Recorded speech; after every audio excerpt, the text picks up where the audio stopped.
Hi అండి, నమస్తే. Welcome back to our channel. Dry mutton అనేది చాలామందికి తెలియదండి. రాయలసీమలో అయితే చాలా వరకు అయితే తెలిసి ఉంటుంది. మిగతా ప్రాంతాలలో అయితే ఈ డ్రై మటన్ ఎలా ప్రిపేర్ చేసుకోవాలో అనేది తెలియదు. నేను ఫుల్ వీడియో అయితే పెట్టాను. ఇకైతే లింక్ అనేది ఇస్తాను చూడండి.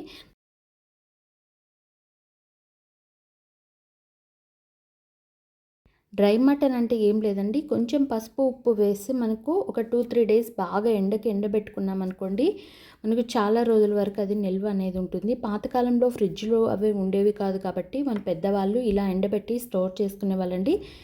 ఇలా ఎండబెట్టుకోవడం వల్ల ఏంటంటే మనకు ఇందులో తేమ శాతం అనేది తగ్గి ఎక్కువ రోజులు అనేది ఉంటుంది. అలాగే ప్రోటీన్ అనేది ఎక్కువగా ఉంటుందండి. నీరు తగ్గడం వల్ల ప్రోటీన్ డెన్సిటీ అనేది కూడా పెరుగుతుంది. బాడీ బిల్డింగ్కి, స్ట్రాంగ్నెస్కి బాగా ఉపయోగపడుతుందండి. అంటే మటన్ అనేది మనకి స్ట్రెంగ్త్ ఎక్కువ ఉంటుంది కాబట్టి సో కొద్దిగా తిన్నా కూడా ఈ డ్రై మటన్ మనకి ఆరోగ్యానికి అయితే చాలా మంచిది. గ్రామీణ ప్రాంతాలలో ఎక్కువ కష్టపడి పనిచేసే వాళ్ళు ఉంటారు కాబట్టి వాళ్ళకి ఇలాంటి శక్తి వచ్చే ఫుడ్ అనేది తీసుకునే వాళ్ళు మనకి ఐరన్ కూడా ఎక్కువ ఉంటుంది కాబట్టి రక్తహీనతతో బాధపడే వాళ్ళు కూడా ఈ డ్రై మటన్ తీసుకోవడం వల్ల రక్తం అనేది కూడా పెరుగుతుందండి.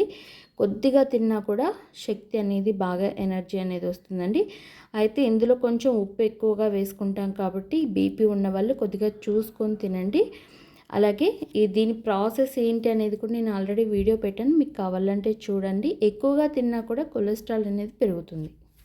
ఏదైనా మంచి అని ఎక్కువగా తీసుకున్నా కూడా మనకే అనారోగ్యం కాబట్టి మితంగా తీసుకుంటే చాలా మంచిది. Thank you so much.